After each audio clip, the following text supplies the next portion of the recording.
Hi, you're listening to Book Chat with author Vivian E. Moore.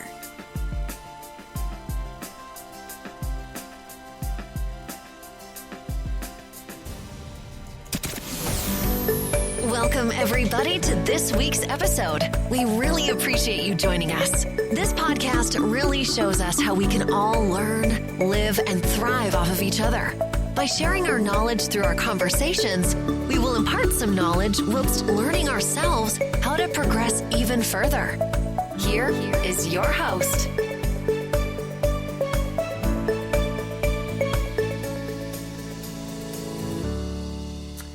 Hello and welcome to Book Chat. I am your host, author Vivian E. Moore. Hope everyone had a great week and I hope you are having a great weekend. All right, so in case you are having a great weekend, I don't want to hold you for too much longer. So we're going to get straight to today's show. The title of today's show is Imitation of Life, and the topic is Art Mimicking Life. I will never forget the first time I saw the 1933 and the 1959 movie version of Imitation of Life by author Fannie Hurst, of which she published a book in 1933. And of course, the movie was made from, it was an adaptation of that book that those movies were created from. And they were wonderful movies. It left me with an unrequited maelstrom of emotions. You know, how does one unpack or process such relatable material when art suddenly becomes a depiction of reality? You know, there are other examples of art becoming real life portraits of humanity. Images that we see and read about daily, but we'll save those for another day. So let's just move closer to what we're talking about today. And the fact that art can sometimes mimic life becomes possible when creatives allow glimpses of life experience to pour into their characters or imagery. Often art reflects the reality that we view through lenses of a camera, the movie screens and books.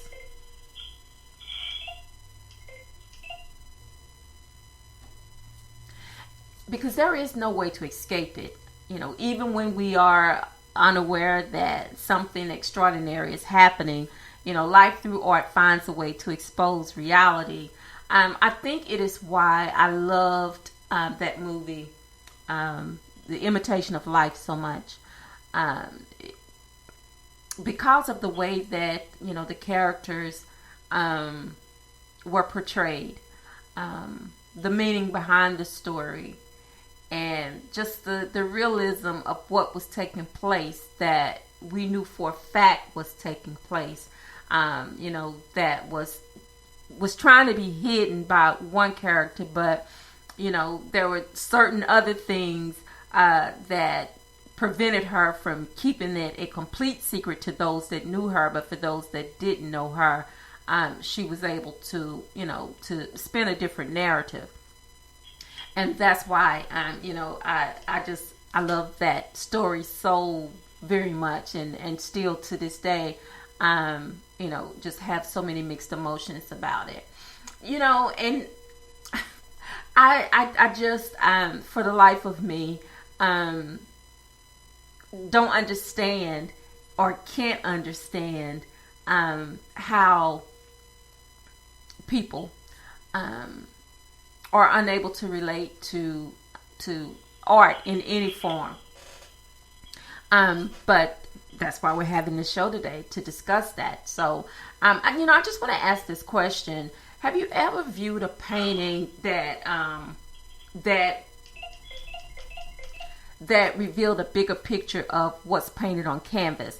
I'm having issues with my phone over here. I have it on mute, but I can still hear everything, so I don't know what the problem is but it's not working apparently. So if you hear that little noise in the background, that's me hitting the mute button trying to get it to go silent, and it's not working. But anyway, let me get back to that question. So have you ever viewed a painting that revealed a bigger picture of what's painted on canvas, a bigger picture of other than what's painted on canvas? And the art is meant for you to see that through subtle nudges and brushstrokes. Or if you've ever read a book that shook you to your foundation, because as you read the words, you begin to see a story within a story develop right before your eyes. This, my friends, is called Art Imitating Life. Now, if you still don't believe me, well, let's explore further. I love oil paintings, and once I owned a framed copy of a bowl of fruit. I know, a bowl of fruit. But anyway, that fruit looked so real that I wanted to pluck an apple from the picture and bite it. Yes, it was just that real. It may seem like, like an elementary reference, but I wanted you to see the complete picture of art and life imitation. I mean, we see it every day. We watch television and, we see things depicted on the screen that we can relate to. And I think that's the whole idea behind art imitating life, because that inspiration has to come from somewhere. And so the place where it comes from is okay, there we go. The place where it comes from is it comes from deep within us. It's the emotion behind it, and yes, the creativity, but mostly the emotion. Everything we do, whether it's art or whatever form of art, whether you're a writer, an artist, a singer, dancer, actor, whatever it is, those little bits and pieces of who we are, even though we're portraying someone else, whether it's in our writing or whatever profession it is, those little bits and pieces of who we are as individuals always come through. We always put a little bit of ourselves into everything that we create. And it just makes me think of it from a biblical principle about how God takes little bits and pieces of himself that he's placed inside of us, because he created us in his image. So that leads me to believe that all the things that make God who he is, he's taken little bits and pieces of himself and he's put those things inside of us. So all the abilities that we possess came from him. And it just makes sense that it happened that way. And that's how I understand it. That's my take on it. So, you may have a different one, but that's how I see it. But anyway, let's get back to this imitation of life. So, what I wanted to say, is how art imitating life can be life changing. I want to quote Plato. And if you don't know who he was a Greek philosopher, but he wrote that life imitates art far more than art imitates life. And I don't know if you got that, but it's like I totally got that. I don't entirely agree or disagree with his opinion, but I understand why he said it, because life and art often reflect the real world. And, and I just think, that is what he was trying to conclude, that, no matter who we are, what we do, little bits and pieces of ourselves, whether it's through any form of art, always has a meaning. And sometimes that process is duplicated. It's duplicated on canvas. It's duplicated in words.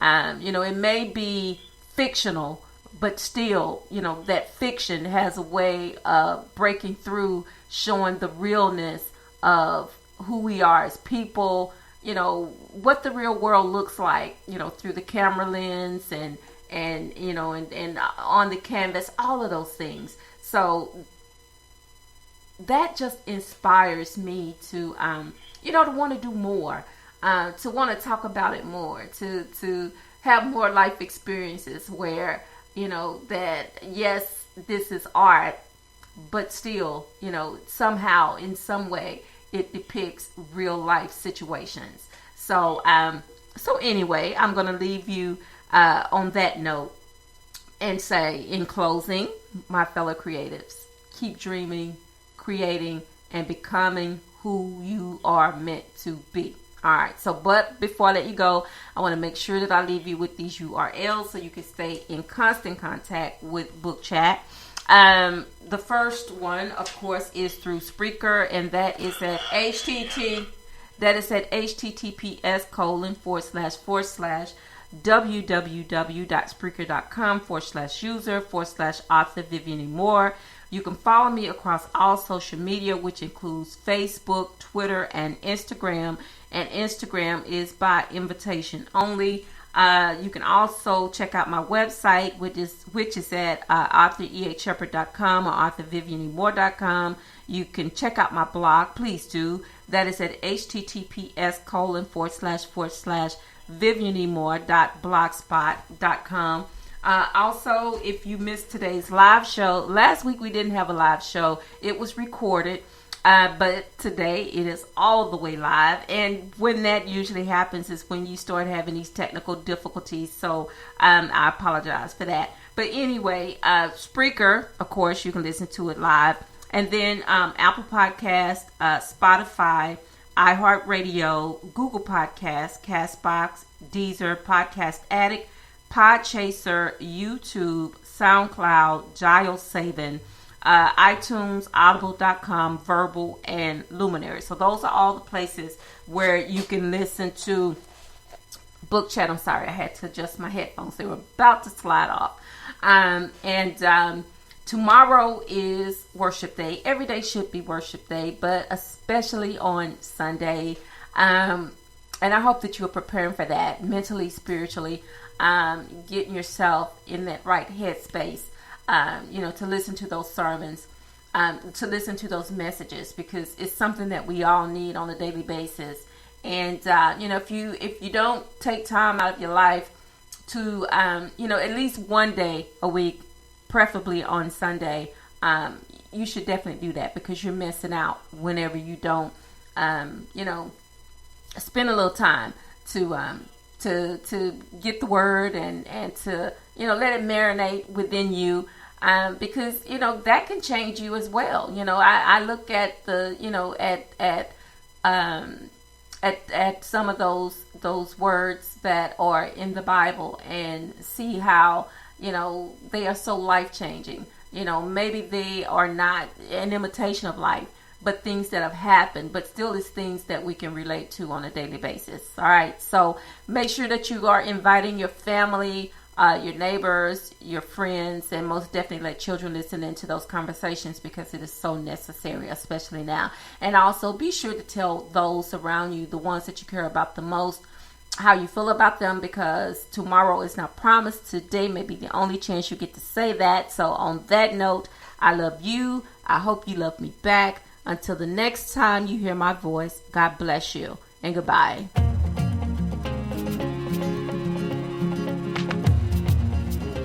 Loved what you've heard on this week's episode? Well, the answer is simple. It would mean the world to us if you could head over to iTunes and leave us a 5-star review and feedback. Spreading the word really is the best way to grow our podcast and achieve even greater things. Thank you.